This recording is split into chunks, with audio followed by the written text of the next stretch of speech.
Hello friends, ओम श्री गणेशाय नमः। जय माता दी। आप सभी का स्वागत है आपके अपने यूट्यूब चैनल पर।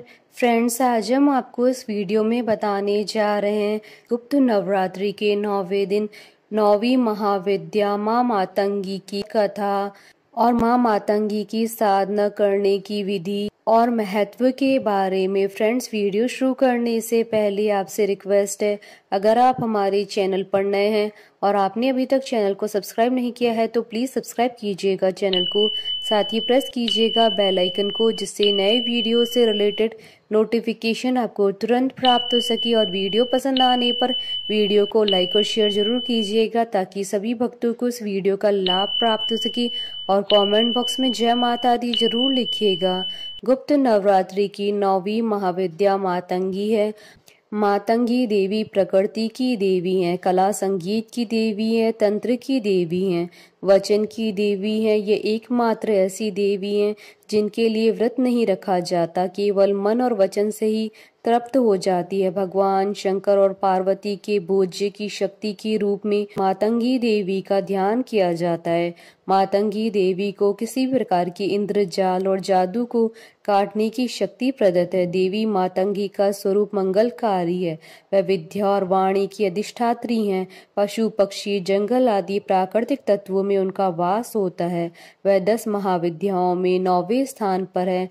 नवरात्रि में जहाँ 9वां स्थान माँ सिद्धिदात्री को प्राप्त है, वहाँ गुप्त नवरात्रि में 9वां स्थान देवी मातंगी को प्राप्त है। माता मातंगी के सुमुखी, लघु श्यामा या श्याम माला, राज मातंगी, कर्ण मातंगी, चंड मातंगी, वश्य मातंगी आदि अनेक नाम है। गुप्त नवरात्रि की 9वीं तिथि को देवी मातंगी की पूजा और साधना की जाती है। मतंग शिव का नाम है। इनकी शक्ति मातंगी है। देवी मातंगी गहरे नीले रंग की है। देवी मातंगी मस्तक पर अर्धचंद्र धारण करती है और माँ के ओजपूर्ण नेत्र हैं। माता रत्नों से जड़े सिंहासन पर आसीन है। देवी मातंगी के एक हाथ में गुंजा के बीजों की माला तो दाएं हाथों में वीणा तथा कपाल है तथा बाएं हाथों में खड़क है। देवी मातंगी अभय मुद्रा में है। देवी मातंगी के संग तोता भी है, जो वाणी और वाचन का प्रतीक माना जाता है। 4 भुजाओं में उन्होंने कपाल, जिसके ऊपर तोता बैठा है, वीणा, खड़क, वेद धारण किया है। माँ मातंगी तांत्रिकों की सरस्वती है। मान्यता के अनुसार चांडाल महिलाओं ने देवी पार्वती की पूजा आराधना करने उन्हें अपना ही जूठन खाया व भोग लगा दिया तो देवगण और शिवगण नाराज हो गए, परंतु देवी पार्वती ने उन चांडालियों की भक्ति को देखते हुए माता ने मातंगी रूप धारण करके उनके भोग को स्वीकार करके ग्रहण कर लिया। तभी से माता मातंगी कहलाई जाने लगी। मातंगी देवी इंद्र जाल और जादू के प्रभाव को नष्ट करती हैं।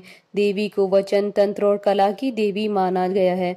माँ को जूठन का भोग अर्पित किया जाता है। शिव की यह शक्ति असुरों को मोहित करने वाली और साधकों को अभीष्ट फल देने वाली है। ग्रस्त जीवन को श्रेष्ठ बनाने के लिए लोग इनकी पूजा करते हैं। अक्षय तृतीया अर्थात वैशाख शुक्ल तृतीया को इनकी जयंती आती है।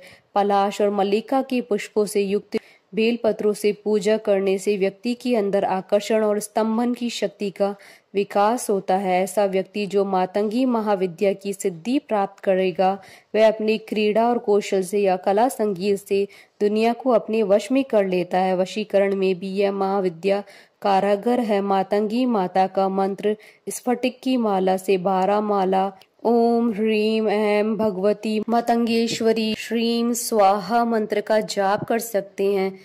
कहते हैं कि देवी मातंगी हनुमान जी और शबरी के गुरु मतंग ऋषि की पुत्री है। मतंग ऋषि के यहाँ माता दुर्गा के आशीर्वाद से जिस कन्या का जन्म हुआ था वह मातंगी देवी थी। यह देवी भारत के आदिवासियों की देवी है।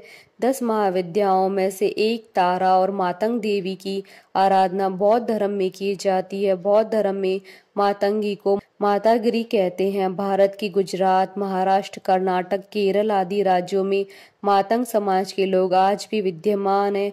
मान्यताओं के अनुसार मातंग समाज में एक ग्वाल समाज और किरात समाज के लोगों के पूर्वज मातंग ऋषि ही थे। कर्नाटक में पंपा सरोवर के पास मतंग ऋषि का आश्रम है, जहाँ हनुमान जी का भी जन्म हुआ था। दुर्गा सप्तशती के 7वें अध्याय में भगवती मातंगी के ध्यान का वर्णन करते हुए कहा गया है कि वह रत्न सिंहासन पर बैठकर पढ़ते हुए तोते को मधुर शब्द सुना रही हैं। उनकी शरीर का वर्ण श्याम है। उन्होंने अपना एक पैर कमल पर रखा हुआ है, अपने मस्तक पर अर्धचंद्र तथा गले में कलहार पुष्पों की माला धारण करती है। वीणा बजाती हुई भगवती मातंगी के अंग में कसी हुई चोली शोभा पा रही है। वह लाल रंग की साड़ी पहने हुए तथा हाथ में शंख में पात्र लिए हुए हैं। उनके बदन पर मधु का हल्का हल्का प्रभाव जान पड़ता है और ललाट पर बिंदी शोभा पा रही है। इनका वलक की धारण करना नाद का प्रतीक है। तोते का पढ़ना ह्रीम वर्ण का उच्चारण करना है, जो बीजाक्षर का प्रतीक है। कमल वर्णात्मक षष्ठी का प्रतीक है। शंख पात्र ब्रह्मरंध्र तथा मधु अमृत का प्रतीक है। रक्त वस्त्र अग्नि या ज्ञान का प्रतीक है। वाग देवी के अर्थ में मातंगी यदि व्याकरण रूपा है तो शुक शिक्षा का प्रतीक है। फ्रेंड्स, अब आइए जानते हैं मातंगी देवी की साधना किस प्रकार की जाती है। सर्वप्रथम मातंगी देवी की प्रतिमा के आगे धूप दीप प्रज्वलित करे, देवी को माला पुष्प नारियल अर्पित करे, प्रसाद पकवान आदि बनाकर माता को भोग लगाएं। फिर मातंगी माता का ध्यान कर उनके मंत्र की सामर्थ्य अनुसार 21 माला का जाप करें। अंत में देवी की आरती करें। पूजा समाप्ति के पश्चात परिवार और आमंत्रित सदस्यों को प्रसाद वितरित करें। यदि आपने कन्या को भोजन पे बुलाया है तो भोजन करवाएं। मातंगी देवी की साधना करने के लिए इस प्रकार कहें। मातंगी मेरे मस्तक की, भुवनेश्वरी मेरे चक्षु की, तोतला मेरे कर्ण मम और त्रिपुरा मेरे मुख की रक्षा करे। महामाया मेरे कंठ की, माहेश्वरी मेरे हृदय की, त्रिपुरा मेरे पार्श्व की और कामेश्वरी मेरे गुह की रक्षा करे।